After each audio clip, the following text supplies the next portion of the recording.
Hello everyone. तो जो चीज़ें मैंने आपको लास्ट बताया था कि किस तरह का what kind of a nature he is having.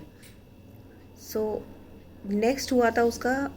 इस बीच मुझे नहीं पता कोई अगर केसेस हुए भी हैं तो बीच में फिर वो इसकी लाइफ में कुछ लड़कियां आई जिसको लेकर के घर में थोड़ा सा इश्यूज उठे। ये हुआ। देन अगेन इसने एक ऑफिस खोला राजा पार्क में, जहाँ पे इसके डीजे गर्ल भी थी और बॉयज़ भी थे। तो उनके साथ में इसका नाइट आउट वगैरह राइडिंग वगैरह स्टार्ट हो गई थी। At that time Tavish was just 1 year old.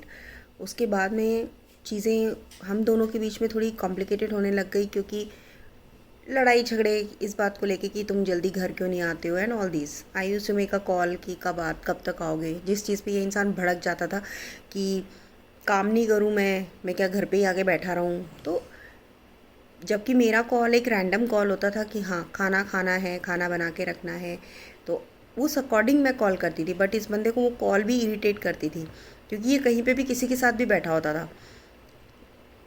Then slowly वहाँ पे जो लड़की थी उसके साथ में इसका कुछ कनेक्शन हुआ। I don't know what happened. एक दिन सुबह अर्ली मॉर्निंग ये मुझे बोल के गया कि मैं कहीं जा रहा हूँ, आई वोंट बी कमिंग, मैं नहीं आऊँगा, मैं 2 दिन बाहर हूँ। पता नहीं मेरे दिमाग में आया कि नहीं, ये कुछ और ही गड़बड़ है कुछ। तो मैं नेक्स्ट डे मॉर्निंग इसके ऑफिस गई। मैं वहाँ बैठी रही हूँ ऑफिस में। ऑफिस में बैठे रहने पे मुझे थोड़ा डाउट हुआ कि कुछ गड़बड़ तो है। बैक साइड में एक रूम था जहाँ पे बिल्कुल अंधेरा था, नथिंग वाज देयर। और ये एक साउंड प्रूफ एरिया बना रहा था जहाँ पे इसको साउंड टेस्टिंग देनी थी उसी ऑफिस के अंदर। तो he was with a girl in that office. उस ऑफिस में ये एक लड़की के साथ में था। That was literally shocking for me. वो भी एक छोटी सी कॉलेज गोइंग गर्ल थी। वहाँ पे उसको मैंने फिर उसकी सिस्टर को बुलाया। सिस्टर को बुला के वहाँ पे जब गेट ओपन करके अंदर गए तो गर्ल वॉज देयर। मुझे जो डाउट था वो सही निकला। देन अगेन वहाँ पे घर वापस आए। घर वापस आके थोड़ा सा कहते हैं ना शांति किया गया कि ठीक है अब जो भी है। फिर मैंने ही जस्ट बिकेम वेरी, क्या बोलते हैं, एकदम लापरवाह बन चुका था उस टाइम पे। वो उसको कोई फ़र्क नहीं पड़ रहा था, ना तविश से फ़र्क पड़ रहा था, ना मेरे से, ना मम्मी से, ना दीदी से, किसी चीज़ से कोई फ़र्क नहीं पड़ रहा था।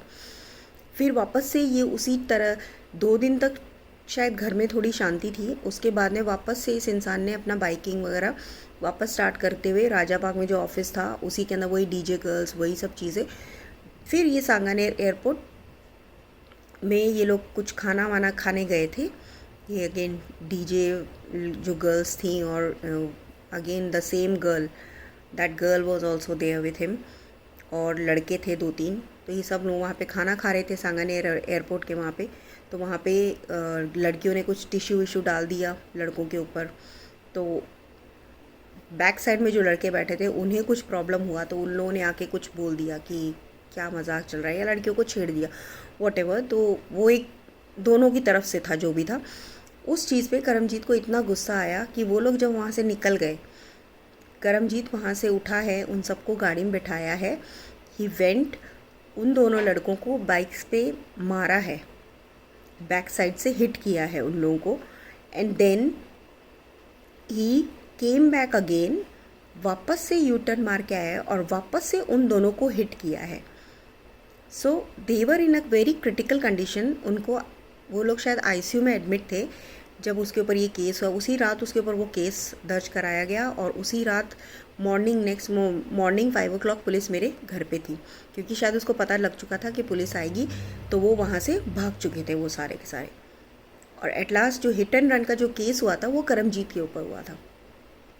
So this is the story behind that. जो भी वो बता रहा है कि हाँ लड़कों ने छेड़ा या लड़कों ने जो भी करा, तो ये है वो स्टोरी। लड़के छेड़ा, दैट वॉज ओके। वो लोग वहाँ से उस जगह से निकल चुके थे। उसके बाद में इसने उस चीज़ का रिवेंज लिया और लड़कियों को इम्प्रेस करने के लिए उसने उनको हिट किया। And that also not once, twice. दोबारा घूम के आके उन लोगों को मारा है उसने। So again, what kind of a man you are. तुम लोगों को कितनी कहानियाँ बताओगे और किस किस तरह से बताओगे। Don't know. और अगर लोगों को इस चीज़ पे मेरी इस बात पे ट्रस्ट नहीं है तो आईटीआई से मैं जो भी है ये इसकी रिपोर्ट की जो कॉपी है वो निकलवा के दिखा सकती हूँ।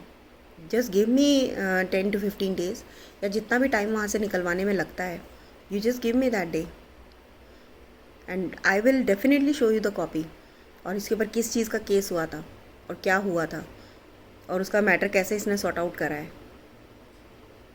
This is not easy. उसका जो चीज़ें हैं, उसके दिमाग में क्या चीज़ें चलती हैं, he is very sharp in all those things, और उसे पता है कि उसे क्या करना है। So I think the people who are near by him should be aware of all these things. जो लोग भी उसे सपोर्ट कर रहे हैं उन लोगों के लिए भी ये चीज़ कहीं ना कहीं उन लोगों के लिए भी एक सबक है कि आप लोग भी, पता नहीं कल को आप लोगों के बारे में भी क्या कहानी सुनाई जाए, तो आप लोग भी अलर्ट हो जाइए।